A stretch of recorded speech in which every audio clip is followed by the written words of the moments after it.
Hey guys, one of my viewers asked what I thought of the S9 controversy. So I'm going to kind of go over some options. We're going to look at some other options in the price range of the $1,500 that you would pay for the S9. My thoughts on it and what the comments are about the whole controversy about the S9.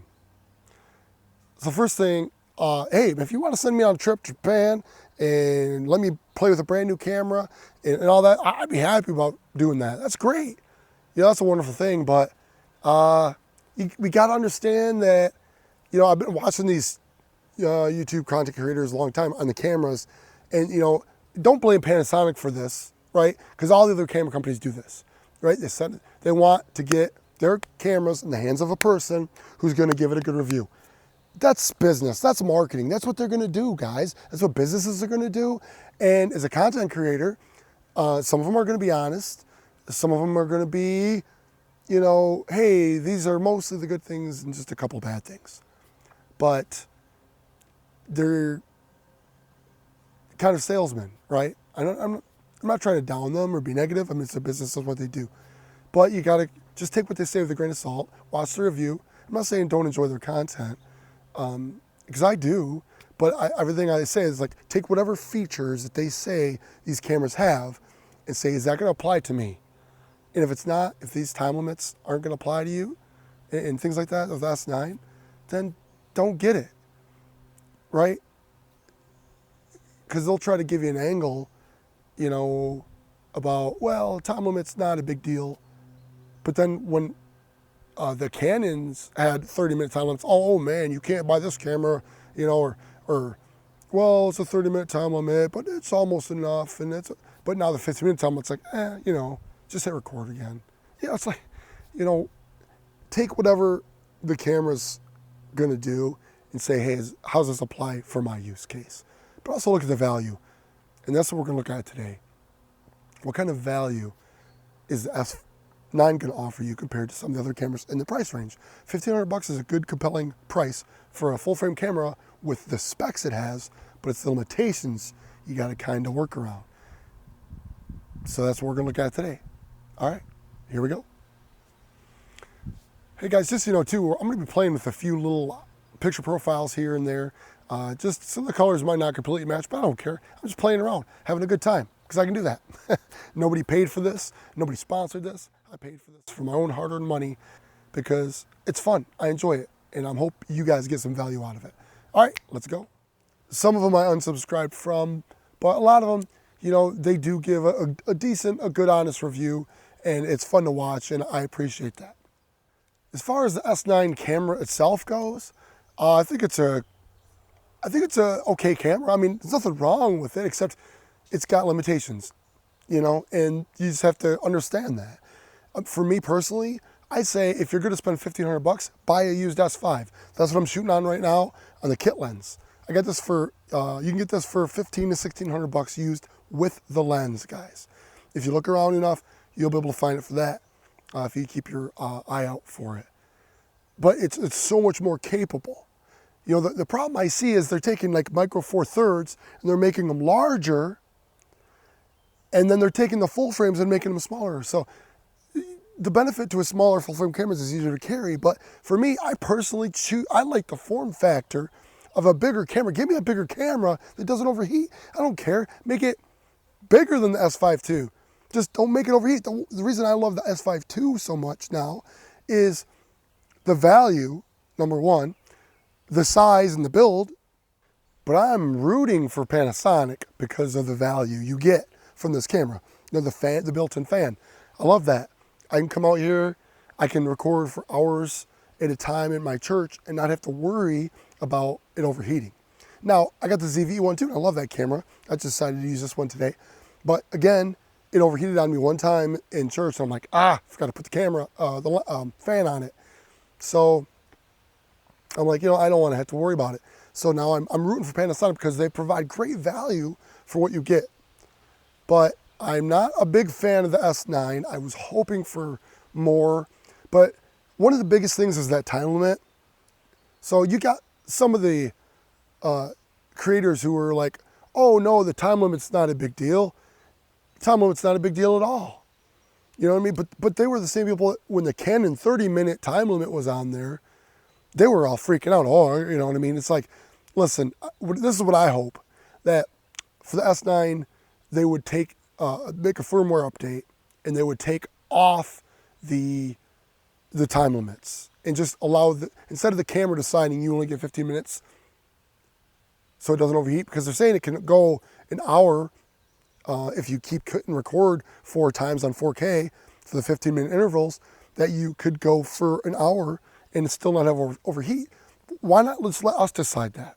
Let the camera shut off at its own discretion when it heats a thermal threshold like the ZV-E1 does. At least the ZV-E1, it goes for 40 minutes or a half hour and it shuts itself off.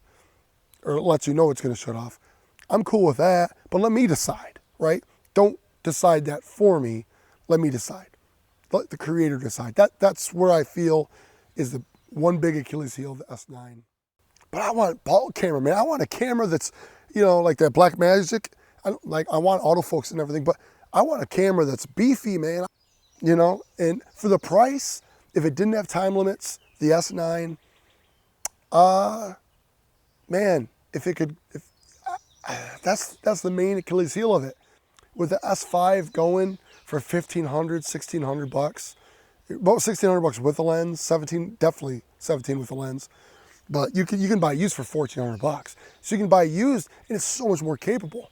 And it's all about the value for Panasonic. That's what I'm all about. Bang for a buck. What's the best full frame camera for me for the price? It's hard to justify an S9 when you can get a Canon R8 for $300 bucks cheaper or $1,500 bucks with a lens. You can get the main primes, the 16, the 35, the 50. The 50 is not the greatest, but it works. It's okay. I mean, it's fine for most people, but the problem is they have no third party. Oh, say, oh, third parties getting let in the Canon. Yeah, you know what? For their APS-C. Why? Because they had to, guys. They have no lenses for the APS-C system. How can they compete, right? You're not going to be able to compete when you got 3 lenses, okay? They're like, okay, we got to open it up to Sigma. They produce great lenses. We got to get them in, and then hopefully they'll move up to full frame. Problem is, as of yet, they still haven't announced. Like, you name me one zoom other than the kit lens that you can get on Canon RF for less than $1,000 bucks. 2.8, you can't. Not native. You can go and adapt, but who wants to do that, guys? I don't want to spend over $1,000 bucks on a camera and have to put 10-year-old glass on it with an adapter, and that's okay. I mean, you can get good value and all, but I don't want to do that. You get the small, you get the small little camera, and that's what you want, right? They're shrinking the camera down, but then you got to put an adapter on it and use these old big lenses. And the same thing with the S9. You got a little camera, and then they got no good little pancake lenses. So they kind of jumped the gun. They should have released the pancake lens first, a few months prior, for the S9. That was decent. You know, like that's like a 20 mil, 2.8 or something. 18 or something like that, and then make it like a little pancake lens. Autofocusing.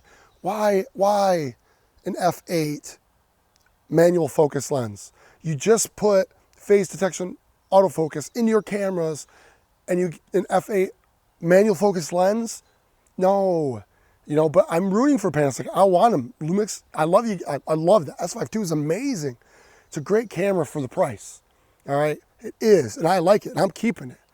I've had it now for a while, and I've compared it against my Canons and my Sonys.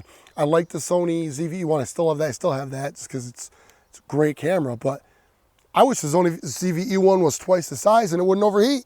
I don't care about the size.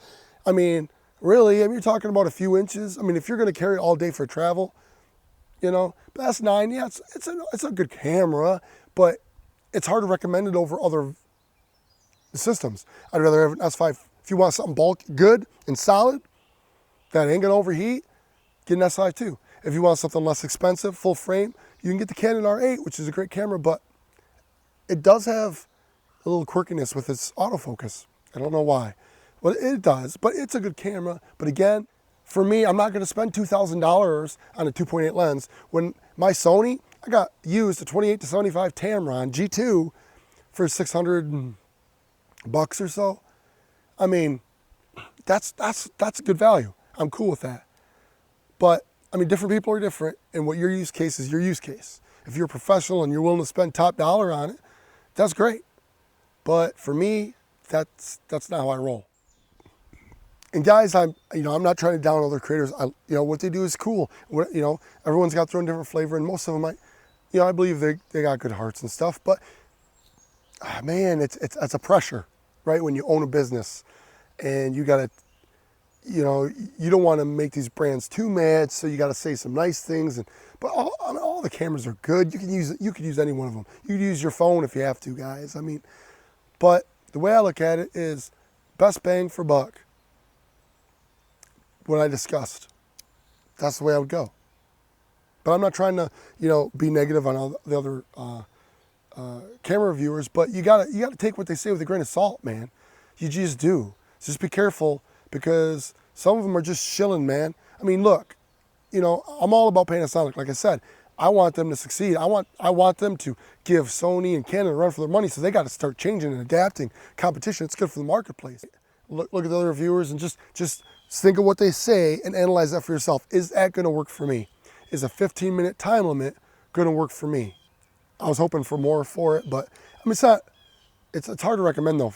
Even at $1,500 is a good entry-level price for a full-frame camera. But with other ones out there now used, S5ii, I'd say the S5ii is my most recommended camera right now for $1,500 or less. If you want to go into the Canon system, that's cool, R8, but beware there's no zooms, 2.8s without adapting. But am I the only one that, give me a bulkier camera? Like, I'm okay with that. If I'm using it in a studio or for something like this, give me a bulkier camera. I'm cool with that, right? Like, I don't care if it's bigger. Make it a little bigger so it don't overheat like the cameras of old, right? Of course, they didn't 4K and all that stuff, but that's my little rant. Like, give me a little, I want a camera that feels like a $1,500, $2,000 camera. Like, if I'm gonna pay that much for a camera, I want to feel like, I want it to be a little heavier. I want it to be bulky. I want it to feel manly. But that's just me, right? If I want a little travel camera, then okay, you gotta be willing to deal with a compromise. What a beautiful day with the Panasonic S5ii out here today. Hey guys, look at this. Stabilization, it works pretty great for this S5ii. So the S9, the stabilization is gonna be good in it, right? So that's not an issue. The issue is the time limits and things like that. But look at the stabilization. This is standard stabilization with the S5ii, just kind of walking somewhat normally here, and with the high standard stave only with the IBIS on. That's it. I don't have the boost. I don't have high stabilization on. I'm just kind of walking in the grass, a little shaky, but this is the kit lens on here. So if you're interested in the S9, this is the kind of stabilization you're going to get. By far the best. By far the best stabilization in any full frame camera on the market today that I've ever used. And that's just the way it is. And that's another reason why I like it. It's good stuff. If you want to vlog with it, you can, but it's great to have it on a tripod too. So what do you think of stabilization, guys? Right? I've did a test on this. You can check that out in one of my previous videos. But it's an amazing camera. Definitely recommend this over the S9. Just saying. And this isn't even the best stave, guys. This is the least amount of crop with the best stave. It's standard stave with the IBIS on. And it gives you decent stabilization at 20 millimeters, guys, on the kit lens. All right, guys, hope you enjoyed the video. If leave a comment below. Let's start a discussion on this. What do you guys think about the S9? Where are you at on that? If you like my videos, like and subscribe. Have a nice day, guys.